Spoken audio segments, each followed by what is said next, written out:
Hi friends, എല്ലാവർക്കും PSC കരിയേഴ്സിലേക്ക് സ്വാഗതം. നമ്മൾ ഇന്ന് ഡിസ്കസ് ചെയ്യുന്നത് SCERT 8ാം ക്ലാസ്സിലെ ഇന്ത്യൻ ഭരണഘടന, അവകാശങ്ങളും കർത്തവ്യങ്ങളും എന്ന ചാപ്റ്ററിനെ അടിസ്ഥാനമാക്കിയിട്ടുള്ള മുഴുവൻ MCQ ആണ്. മോക്ക് ടെസ്റ്റിലേക്ക് എല്ലാവർക്കും സ്വാഗതം. വീഡിയോ ഉപകാരപ്രദമാണെങ്കിൽ തോന്നിയാൽ ലൈക്ക് ചെയ്ത് സബ്സ്ക്രൈബ് ചെയ്യണേ.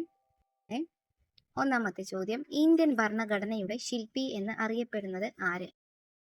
BR അംബേദ്കർ. ഭരണഘടനാ നിർമ്മാണ സഭ നിലവിൽ വന്നത് എപ്പോഴാണ്? ഭരണഘടനാ നിർമ്മാണ സഭ കോൺസ്റ്റിറ്റ്യൂവന്റ് അസംബ്ലി നിലവിൽ വന്നത് എപ്പോഴാണ്? 1946 ഡിസംബർ 6-നാണ്. ഭരണഘടനാ നിർമ്മാണ സഭയുടെ അധ്യക്ഷൻ ആരായിരുന്നു? ഡോക്ടർ രാജേന്ദ്ര പ്രസാദ്. ഡോക്ടർ രാജേന്ദ്ര പ്രസാദ് ആയിരുന്നു ഭരണഘടനാ നിർമ്മാണ സഭയുടെ അധ്യക്ഷൻ. ഭരണഘടനയുടെ ഏത് ഭാഗത്താണ് മൗലിക അവകാശങ്ങളെക്കുറിച്ച് പ്രതിപാദിക്കുന്നത്? ഭാഗം 3-ലാണ് മൗലിക അവകാശങ്ങളെക്കുറിച്ച് പറയുന്നത്. ലോകത്തിലെ ആദ്യത്തെ ഔദ്യോഗിക അവകാശ രേഖയായി കരുതപ്പെടുന്നത് ഏതാണ്? Magna Carta. 1715 മാഗ്ന കാർട്ടയാണ്. മഹാപ്രമാണം എന്നറിയപ്പെടുന്നത് ഏത് രേഖയാണ്? മഹാപ്രമാണം എന്നറിയപ്പെടുന്ന രേഖ ഏതാണ്? അത് മാഗ്ന കാർട്ട ആണ്. എഴുതപ്പെട്ട ഒരു ഭരണഘടനയിൽ ആദ്യമായി ഉൾപ്പെടുത്തിയ അവകാശ രേഖ ഏതാണ്? അമേരിക്കൻ അവകാശ പത്രിക. ബിൽ ഓഫ് റൈറ്റ്സ് 1789 അമേരിക്കൻ അവകാശ പത്രികയാണ് എഴുതപ്പെട്ട ഒരു ഭരണഘടനയിൽ ആദ്യമായി ഉൾപ്പെടുത്തിയ അവകാശ രേഖ. ജാതി, മതം, ലിംഗം തുടങ്ങിയ വിവേചനങ്ങളില്ലാതെ അന്തസ്സുറ്റ ജീവിതം നയിക്കാൻ ലോകത്തെ എല്ലാവർക്കുമുള്ള അവകാശം ഏതാണ്? മനുഷ്യാവകാശങ്ങളാണ് അല്ലെ? ഭരണഘടന നിർമ്മാണ സഭയിൽ തുടക്കത്തിൽ എത്ര അംഗങ്ങളാണ് ഉണ്ടായിരുന്നത്? ആദ്യം തുടക്കത്തിൽ ഉണ്ടായിരുന്നത്? അത് 389 ആണ്. 389. വിഭജന ശേഷം അത് എത്രയായി? 299 വ്യക്തിത്വ വികാസത്തിന് അനിവാര്യമായതും ഭരണഘടന ഉറപ്പു നൽകുന്നതുമായ അടിസ്ഥാന അവകാശങ്ങളെ എന്താണ് വിളിക്കുന്നത്? അത് മൗലിക അവകാശങ്ങളാണ്. ഫ്രഞ്ച് വിപ്ലവത്തെ തുടർന്ന് നിലവിൽ വന്ന സുപ്രധാന അവകാശ രേഖ ഏതാണ്? അത് മനുഷ്യാവകാശ പ്രഖ്യാപനമാണ്. Declaration of the rights of man and of the citizen 1789. ഐക്യരാഷ്ട്ര സംഘടന സാർവത്രിക മനുഷ്യാവകാശ പ്രഖ്യാപനം നടത്തിയത് എന്നാണ്? 1948 ഡിസംബർ 10-നാണ് ഐക്യരാഷ്ട്ര സഭയുടെ സാർവത്രിക മനുഷ്യാവകാശ പ്രഖ്യാപനം നടന്നത്. ഇന്ത്യൻ ഭരണഘടനയിൽ മൗലിക അവകാശങ്ങൾ ഉൾപ്പെടുത്താൻ സ്വാധീനിച്ച ഘടകങ്ങൾ ഏതെല്ലാമാണ്? ഇവയെല്ലാം ആണ്: ബ്രിട്ടീഷ് ഭരണകാലത്തെ അവകാശ നിഷേധങ്ങളും സ്വാതന്ത്ര്യ സമര കാലത്തെ ആശയങ്ങളും ലോക സാഹചര്യങ്ങൾ മറ്റു രാജ്യങ്ങളിലെ അവകാശ രേഖകൾ ഇവയെല്ലാം ഇന്ത്യൻ ഭരണഘടനയിൽ മൗലികാവകാശങ്ങൾ ഉൾപ്പെടുത്താൻ സ്വാധീനിച്ച പ്രധാന ഘടകങ്ങൾ തന്നെയാണ്. ഏത് ദിവസമാണ് ഇന്ത്യയിൽ ഭരണഘടനാ ദിനം കോൺസ്റ്റിറ്റ്യൂഷൻ ഡേ ആയി ആചരിക്കുന്നത്? എപ്പോഴാണ്? അത് നവംബർ 26-ആണ്. നവംബർ 26 ഇന്ത്യയിൽ ഭരണഘടനാ ദിനമായി ആചരിക്കുന്നത്. 1949 നവംബർ 26-നാണ് ഭരണഘടന നിർമ്മാണ സഭ ഭരണഘടന അംഗീകരിച്ചത്. ഭരണഘടനയുടെ ഏത് ഭാഗത്താണ് മൗലിക അവകാശങ്ങൾ ഉൾപ്പെടുത്തിയിരിക്കുന്നത്? അത് ഭാഗം 3-ലാണ്. ഭാഗം 3-ലാണ് മൗലിക അവകാശങ്ങൾ ഉൾക്കൊള്ളുന്നത്. സമത്വത്തിനുള്ള അവകാശം, റൈറ്റ് ടു ഇക്വാലിറ്റി ഉറപ്പു നൽകുന്നത് എന്തെല്ലാം കാര്യങ്ങളാണ്? മുകളിൽ പറഞ്ഞത് എല്ലാമാണ്. നിയമത്തിന് മുന്നിൽ തുല്യതയുണ്ട്. ജാതി, മതം, ലിംഗം എന്നിവയുടെ അടിസ്ഥാനത്തിലുള്ള വിവേചനം തടയൽ, തൊട്ടുകൂടായ്മ നിർത്തലാക്കൽ. ഈ പറഞ്ഞ എല്ലാം എന്തിൽ ഉൾപ്പെടുന്നു? സമത്വത്തിനുള്ള അവകാശം, റൈറ്റ് ടു ഇക്വാലിറ്റിയിൽ ഉൾപ്പെടുന്നു. പൊതുസ്ഥലങ്ങളായ കിണറുകൾ, കുളങ്ങൾ, കടകൾ, ഹോട്ടലുകൾ എന്നിവിടങ്ങളിൽ വിവേചനമില്ലാതെ പ്രവേശനം ഉറപ്പാക്കുന്ന അവകാശം ഏതാണ്? അത് സമത്വത്തിനുള്ള അവകാശമാണ്. പൊതുസ്ഥലങ്ങളായ കിണറുകൾ, കുളങ്ങൾ, കടകൾ, ഹോട്ടലുകൾ എന്നിവിടത്തിൽ വിവേചനമില്ലാത്ത പ്രവേശനം ഉറപ്പാക്കുന്നത് സമത്വത്തിനുള്ള അവകാശമാണ്. ഭരണഘടനയുടെ ഏത് അനുച്ഛേദത്തിലാണ്, ഏത് ആർട്ടിക്കിളിലാണ് സ്വാതന്ത്ര്യത്തിനുള്ള അവകാശത്തെക്കുറിച്ച്, റൈറ്റ് ടു ഫ്രീഡത്തെക്കുറിച്ച് വിവരിക്കുന്നത്? അത് ആർട്ടിക്കിൾ 19 മുതൽ 22 വരെയാണ്.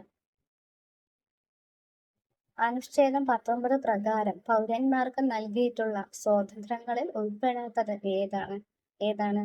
ഇതിൽ ആയുധം ധരിച്ച് സമ്മേളിക്കാനുള്ള സ്വാതന്ത്ര്യം ഇല്ല. ബാക്കി എന്തെല്ലാം സ്വാതന്ത്ര്യമുണ്ട്? അഭിപ്രായ പ്രകടനത്തിനുള്ള സ്വാതന്ത്ര്യം, ഇന്ത്യയിൽ എവിടെയും സഞ്ചരിക്കാനുള്ള സ്വാതന്ത്ര്യം, സംഘടനകൾ രൂപീകരിക്കാനുള്ള സ്വാതന്ത്ര്യം എന്നിവയുണ്ട്. എന്നാൽ ആയുധം ധരിച്ച് സമ്മേളിക്കാനുള്ള സ്വാതന്ത്ര്യം ഇല്ല. സമാധാനപരമായിട്ടും ആയുധമില്ലാതെയും സമ്മേളിക്കാനാണ് അനുവാദമുള്ളത്. വിദ്യാഭ്യാസ അവകാശ നിയമം RTE ആക്ട് പാർലമെന്റ് പാസാക്കിയത് ഏതു വർഷത്തിലാണ് പാസാക്കിയത്? 2009 വിദ്യാഭ്യാസ അവകാശ നിയമം റൈറ്റ് ടു എഡ്യൂക്കേഷണൽ ആക്ട് പാസാക്കിയത് 2009. എന്നാൽ ആ നിയമം നിലവിൽ വന്നതോ 2010 ഏപ്രിൽ 1 നിലവിൽ വന്നത്. ഏത് ഭരണഘടനാ ഭേദഗതിയിലൂടെയാണ് വിദ്യാഭ്യാസം ഒരു മൗലിക അവകാശമായി മാറിയത്? ഏതിലൂടെയാണ് വിദ്യാഭ്യാസം ഒരു മൗലിക അവകാശമായി മാറിയത്? അത് 2002 86ാമത് ഭേദഗതി. 86ാമത് ഭേദഗതിയിലൂടെ വിദ്യാഭ്യാസം ഒരു മൗലിക അവകാശമായി മാറി. ഭരണഘടനയുടെ 21A അനുച്ഛേദ പ്രകാരം സൗജന്യവും നിർബന്ധിതവുമായ വിദ്യാഭ്യാസം ഉറപ്പാക്കുന്നത് ഏത് പ്രായത്തിലുള്ള കുട്ടികൾക്കാണ്? ആർക്കാണ്? 6 മുതൽ 14 വയസ്സ് വരെയുള്ള കുട്ടികൾക്കാണ്. ആർട്ടിക്കിൾ 21A പ്രകാരം സൗജന്യ നിർബന്ധിതമായ വിദ്യാഭ്യാസം ഉറപ്പാക്കുന്നത് 6 മുതൽ 14 വയസ്സ് വരെയുള്ള കുട്ടികൾക്ക്. അടിമത്തം, മനുഷ്യക്കടത്ത്, നിർബന്ധിത ജോലി എന്നിവ നിരോധിക്കുന്ന അവകാശം ഏതാണ്? അത് ചൂഷണത്തിനെതിരായ അവകാശമാണ്. അടിമത്തവും മനുഷ്യക്കടത്ത്, നിർബന്ധിത ജോലി എന്നിവ നിരോധിക്കുന്ന അവകാശം ഏതാണ്? അത് ചൂഷണത്തിനെതിരായ അവകാശമാണ്. എത്ര വയസ്സിൽ താഴെയുള്ള കുട്ടികളെയാണ് അപകടകരമായ തൊഴിൽ മേഖലയിൽ ജോലിക്ക് നിയോഗിക്കുന്നത് ഭരണഘടന നിരോധിക്കുന്നത്? 14 വയസ്സ്. ആർട്ടിക്കിൾ 24 പ്രകാരം ബാലവേല നിരോധിക്കുന്നുണ്ട്.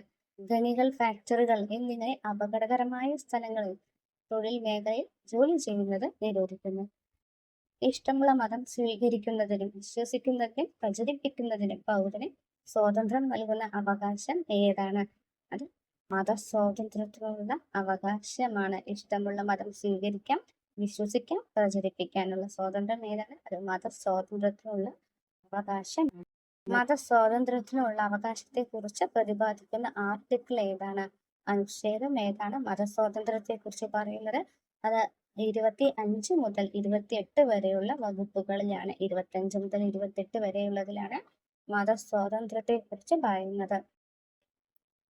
മൈനോറിറ്റീസ് അവരുടെ സംസ്കാരവും ലിപിയും സംരക്ഷിക്കാൻ അധികാരം നൽകുന്ന അവകാശം ഏതാണ്? സാംസ്കാരികവും വിദ്യാഭ്യാസപരവുമായ അവകാശങ്ങൾ. ആർട്ടിക്കിൾ 29, 30കളിലാണ് അത് പറയുന്നത്. മൈനോറിറ്റീസിന് അവരുടെ സംസ്കാരവും ലിപിയും സംരക്ഷിക്കാനുള്ള അധികാരം നൽകുന്ന അവകാശം 29, 30 ആർട്ടിക്കിളുകളിൽ പറയുന്നു. മൗലിക അവകാശങ്ങൾ ലംഘിക്കപ്പെട്ടാൽ അവ പുനഃസ്ഥാപിക്കാൻ കോടതിയെ സമീപിക്കാൻ പൗരന് അധികാരം നൽകുന്ന അവകാശം ഏതാണ്? ഭരണഘടനാപരമായ പരിഹാരങ്ങൾക്കുള്ള അവകാശം. മൗലിക അവകാശങ്ങൾ ലംഘിക്കപ്പെട്ടാൽ അത് നമുക്ക് നേടാനായിട്ട് കോടതിയെ സമീപിക്കാനായിട്ട് നൽകുന്ന അവകാശമാണ് ഭരണഘടനാപരമായ പരിഹാരത്തിനുള്ള അവകാശം. ഭരണഘടനാപരമായ പരിഹാരങ്ങൾക്കുള്ള അവകാശത്തെക്കുറിച്ച് വിവരിക്കുന്ന അനുച്ഛേദം ഏതാണ്? അത് ആർട്ടിക്കിൾ 32ലാണ്. ആർട്ടിക്കിൾ 32. ഭരണഘടനയുടെ ഹൃദയവും ആത്മാവും എന്ന് ഡോക്ടർ BR അംബേദ്കർ വിശേഷിപ്പിച്ചത് ഏത് അവകാശത്തെയാണ്? ഭരണഘടനാപരമായ പരിഹാരങ്ങൾക്കുള്ള അവകാശത്തെയാണ് ഭരണഘടനയുടെ ഹൃദയവും ആത്മാവും എന്ന് BR അംബേദ്കർ വിശേഷിപ്പിച്ചത്. ആർട്ടിക്കിൾ ഏതാണ്? 32 ആണ്. മൗലിക അവകാശങ്ങൾ സംരക്ഷിക്കുന്നതിനായി സുപ്രീം കോടതിയോ ഹൈക്കോടതിയോ പുറപ്പെടുവിപ്പിക്കുന്ന ഉത്തരവുകളെ എന്താണ് വിളിക്കുന്നത്? അതാണ് റിട്ടുകൾ. മൗലിക അവകാശങ്ങൾ സംരക്ഷിക്കാനായിട്ട് കോടതികൾ പുറപ്പെടുവിപ്പിക്കുന്ന ഉത്തരവുകളാണ് റിട്ടുകൾ. ഏതെല്ലാം കോടതിയാണ്? സുപ്രീം കോടതിയും ഹൈക്കോടതിയും പുറപ്പെടുവിപ്പിക്കുന്നു. മൗലികാവകാശ സംരക്ഷണത്തിനായി പൗരന് ഹൈക്കോടതിയെ സമീപിക്കാൻ അധികാരം നൽകുന്ന ആർട്ടിക്കിൾ ഏതാണ്? ആർട്ടിക്കിൾ 226ലാണ് ഹൈക്കോടതിയെ സമീപിക്കാനുള്ള അധികാരമുള്ളത്. എന്നാൽ സുപ്രീം കോടതിക്കുള്ളത് ഏത് ആർട്ടിക്കിളാണ്? 32. ഹൈക്കോടതിക്ക് 226. സുപ്രീം കോടതിക്ക് 32. അന്യായമായി തടങ്കലിൽ വെച്ചിട്ടുള്ള ഒരാളെ കോടതിയിൽ ഹാജരാക്കാൻ ആവശ്യപ്പെട്ടുകൊണ്ടുള്ള റിട്ട് ഏതാണത്? ഹേബിയസ് കോർപ്പസ് ആണ്. ഹേബിയസ് കോർപ്പസ് ആണ് അന്യായമായി തടങ്കലിൽ വെച്ചിട്ടുള്ള ഒരാളെ 24 മണിക്കൂറിനകം കോടതിയിൽ ഹാജരാക്കാൻ ആവശ്യപ്പെടുന്നു. റിട്ട് ഏതാണ്? അത് ഹേബിയസ് കോർപ്പസ് ആണ്. ഒരു സർക്കാർ ഉദ്യോഗസ്ഥൻ തന്റെ ഔദ്യോഗിക കർത്തവ്യം നിറവേറ്റാൻ ഉത്തരവിട്ടുകൊണ്ട് കോടതി പുറപ്പെടുവിപ്പിക്കുന്ന റിട്ടുകൾ ഏതാണ്? അത് മാൻഡമസ് ആണ്. ഒരു സർക്കാർ ഉദ്യോഗസ്ഥൻ തന്റെ കർത്തവ്യം നിറവേറ്റാനായിട്ട് പുറപ്പെടുവിപ്പിക്കുന്ന റിട്ട് ഏതാണ്? അത് മാൻഡമസ് ആണ്. അർഹതയില്ലാത്ത ഒരാൾ ഔദ്യോഗിക പദവി വഹിക്കുന്നത് തടഞ്ഞുകൊണ്ടുള്ള ഉത്തരവ് ഏതാണ്? തടയുന്നതാണ്. കോ വാറന്റോ ആണ്. കോ വാറന്റോ. അർഹതയില്ലാത്ത ഒരാൾ ഒരു പദവി വഹിക്കുന്നത് തടയുന്നത് ഏതാണ്? അത് കോ വാറന്റോ ആണ്. ഒരു കീഴ്ക്കോടതിയുടെ പരിഗണനയിലുള്ള കേസ് മേൽക്കോടതിയിലേക്ക് മാറ്റാനുള്ള ഉത്തരവ് ഏതാണ്? അത് സെർഷോററി ആണ്. സെർഷോററി എന്താണ്? കീഴ്ക്കോടതിയിലുള്ള കേസ് മേൽക്കോടതിയിലേക്ക് മാറ്റാനുള്ള ഉത്തരവാണ് സെർഷോററി. ഭരണഘടനയുടെ ഏത് ഭാഗത്താണ് സംസ്ഥാന നയ രൂപീകരണത്തിനുള്ള നിർദ്ദേശക തത്വങ്ങൾ ഉൾപ്പെടുത്തിയിരിക്കുന്നത്? ഡയറക്റ്റീവ് പ്രിൻസിപ്പിൾസ് ഉള്ളത് ഏത് ഭാഗത്താണ് എന്നാണ് ചോദ്യം. അതേതാണ്? ഭാഗം 4-ലാണ്. 4 എവിടെ മുതലാണ്? ആർട്ടിക്കിൾ 36 മുതൽ 51 വരെ. എല്ലാ പൗരന്മാർക്കും ഏകീകൃത സിവിൽ നിയമം നടപ്പിലാക്കുന്നത് ഒരു ലിബറൽ ആശയമാണ്. മൗലികാവകാശങ്ങളും നിർദ്ദേശക തത്വങ്ങളും തമ്മിലുള്ള വ്യത്യാസം എന്താണ്? മൗലികാവകാശങ്ങളും നിർദ്ദേശക തത്വങ്ങളും തമ്മിലുള്ള വ്യത്യാസം എന്താണ്? ഓപ്ഷൻ എ ആണ് ആൻസർ. മൗലികാവകാശങ്ങൾ കോടതി മുഖേന നമുക്ക് നടപ്പിലാക്കാൻ പറ്റും. എന്നാൽ നിർദ്ദേശക തത്വങ്ങളോ അവ കോടതി മുഖേന നടപ്പിലാക്കാൻ കഴിയില്ല. മൗലികാവകാശങ്ങളെ കോടതി വഴി നടപ്പിലാക്കാം, എന്നാൽ നിർദ്ദേശക തത്വങ്ങൾ അങ്ങനെ നടപ്പിലാക്കപ്പെടുന്നില്ല. ഇന്ത്യൻ ഭരണഘടനയിൽ മൗലിക കർത്തവ്യങ്ങൾ ഫണ്ടമെന്റൽ ഡ്യൂട്ടീസ് ഉൾപ്പെടുത്തിയ വർഷം ഏതാണ്? 1976. 1976-ലാണ് മൗലിക കർത്തവ്യങ്ങൾ അഥവാ ഫണ്ടമെന്റൽ ഡ്യൂട്ടീസ് ഭരണഘടനയിൽ ഉൾപ്പെടുത്തിയത്. ഏത് കമ്മിറ്റിയുടെ ശുപാർശ പ്രകാരമാണ് മൗലിക കർത്തവ്യങ്ങൾ ഭരണഘടനയിൽ കൂട്ടിച്ചേർത്തത്? ഏത് കമ്മിറ്റി പ്രകാരമാണ്? സർദാർ സ്വരൺ സിംഗ് കമ്മിറ്റി പ്രകാരമാണ് മൗലിക കർത്തവ്യങ്ങളെ ഭരണഘടനയിലേക്ക് കൂട്ടിച്ചേർത്തത്. ഭരണഘടനയുടെ ഏത് ഭാഗത്താണ് മൗലിക കർത്തവ്യങ്ങളെ കുറിച്ച് പ്രതിപാദിക്കുന്നത്?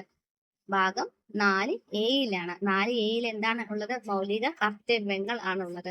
ആർട്ടിക്കിൾ 51A-യിലാണ്. ഭാഗം 4A 51A-യിലാണ്. നിലവിൽ ഇന്ത്യൻ ഭരണഘടനയിൽ എത്ര മൗലിക കർത്തവ്യങ്ങളാണുള്ളത്? എത്ര എണ്ണം ഉണ്ട്? 11 എണ്ണമാണ് ഉള്ളത്. 11 എണ്ണമാണ് മൗലിക കർത്തവ്യങ്ങൾ ഇപ്പോൾ നിലവിലുള്ളത്. തുടക്കത്തിൽ 10 എണ്ണം ഉണ്ടായിരുന്നു. എന്നാൽ 2002-ലാണ് ഒരെണ്ണം കൂടി ചേർത്തിട്ട് 11 എണ്ണമായി മാറിയത്. താഴെ പറയുന്നവയിൽ മൗലിക കർത്തവ്യത്തിൽ ഉൾപ്പെടുത്താത്തത് ഏതാണ്? തിരഞ്ഞെടുപ്പിൽ വോട്ട് ചെയ്യുക എന്നത് മൗലിക കർത്തവ്യത്തിൽ ഉൾപ്പെടുന്നതല്ല. ഏതെല്ലാമാണ് ഉൾപ്പെടുന്നത്? ഭരണഘടനയെ അനുസരിക്കുക, പരിസ്ഥിതിയെ സംരക്ഷിക്കുക, ദേശീയ ഗാനത്തെ ആദരിക്കുക. ഇവ എന്താണ്? മൗലിക കർത്തവ്യങ്ങൾ ആണ്. ഒരു നാണയത്തിന്റെ 2 വശങ്ങളാണ് അവകാശങ്ങളും കർത്തവ്യങ്ങളും എന്ന് വിശേഷിപ്പിക്കാൻ കാരണം എന്താണ്? അവകാശങ്ങൾ ആസ്വദിക്കുമ്പോൾ പൗരന്മാർക്ക് രാജ്യത്തോടുള്ള ഉത്തരവാദിത്തം നിറവേറ്റേണ്ടതാണ്. അവകാശങ്ങൾ ആസ്വദിക്കണമെങ്കിൽ പൗരന്മാർക്ക് രാജ്യത്തോടു കൂടി ഉത്തരവാദിത്തങ്ങൾ നിറവേറ്റേണ്ടതാണ് എന്നതാണ്.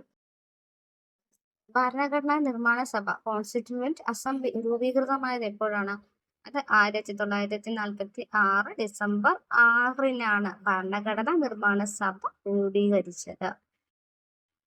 ഭരണഘടനാ നിർമ്മാണ സഭയുടെ അധ്യക്ഷൻ ആരായിരുന്നു? ഡോക്ടർ രാജേന്ദ്ര പ്രസാദ് ആണ്. ഡോക്ടർ രാജേന്ദ്ര പ്രസാദ് ആരായിരുന്നു? ഭരണഘടനാ നിർമ്മാണ സഭയുടെ അധ്യക്ഷനായിരുന്നു ഡോക്ടർ രാജേന്ദ്ര പ്രസാദ് ആയിരുന്നു. ഭരണഘടനയുടെ ഏത് ഭാഗത്താണ് മൗലികാവകാശങ്ങളെ കുറിച്ച് പറയുന്നത്? നമ്മൾ ആദ്യമേ പറഞ്ഞു മൗലികാവകാശങ്ങൾ എവിടെയാണ്? അത് ഭാഗം 3-ലാണ്.